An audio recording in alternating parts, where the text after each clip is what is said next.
Support for this episode is provided by Stable. I use Stable in all my gas-powered equipment.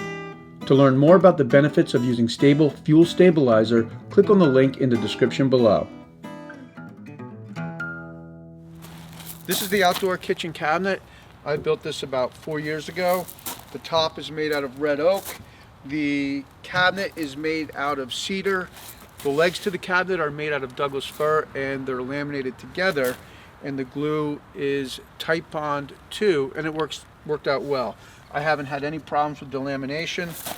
The end grain at the bottom of the legs is sealed with beeswax, and I think that's really helped to prevent any moisture from getting in the legs. And I also added 1/4-inch nylon domes to the bottom of the legs to elevate the cabinet off the ground.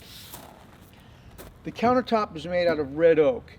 And the main reason for using red oak was I got the boards for this project from a friend for only $40. So it was an economical reason. It has held up pretty good, but it's starting to fail now. The main thing here is the countertop has a drip cap routed into the bottom edge here.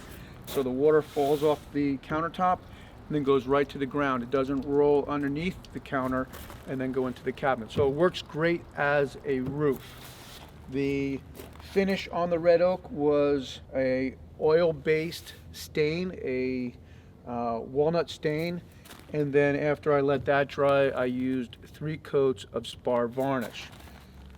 Like I said, it worked out pretty well, but it's starting to fail, and I think a project for next year will be to replace this countertop with an Ipe countertop. The only question there is how to glue the boards together when you're using Ipe. So I've done a little research. I haven't found any good advice yet because Ipe doesn't glue very easily. I think maybe cleaning the ends of the board with acetone and then using a West System epoxy might be an approach. Maybe reinforcing that with dominoes and maybe even pocket hole screws. But I'll do a little research. I think that an Ipe countertop here, and if I'm going to do that, maybe adding an undermount sink will be a good update to this cabinet. We've got some cold weather coming in the next day or two, so I need to blow the lines out. I've already turned off the water. I'll open up the faucet and use my air compressor to blow the water out of the lines. This hose is attached to the same pipe that feeds the sink, so I'm going to turn this all the way on.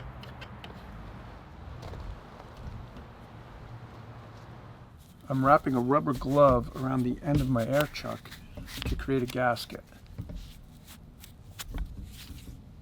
I've turned the sink faucet on. I'll put the air chuck inside the garden hose and hit the button.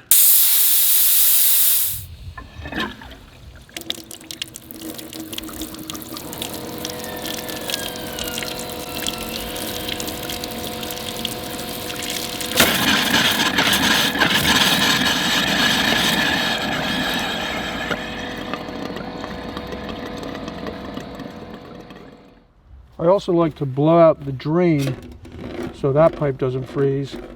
I'm just going to clog the drain with a glove and a rag, and again, turn on the air chuck.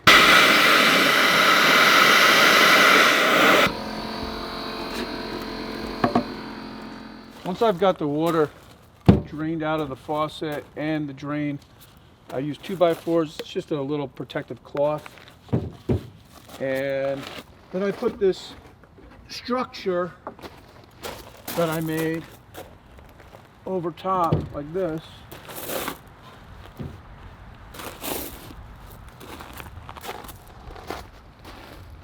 Over this I'll use a piece of 4mm plastic. I want to prevent any water from getting into the sink and then into the drain and potentially freezing. So the 4mm plastic will help with that, and then I'll use a tarp.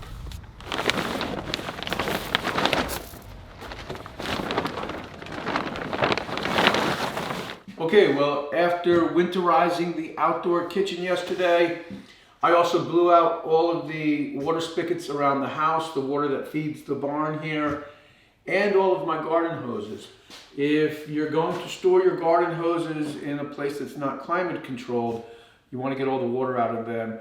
Otherwise, they may freeze, and if they freeze, they could break.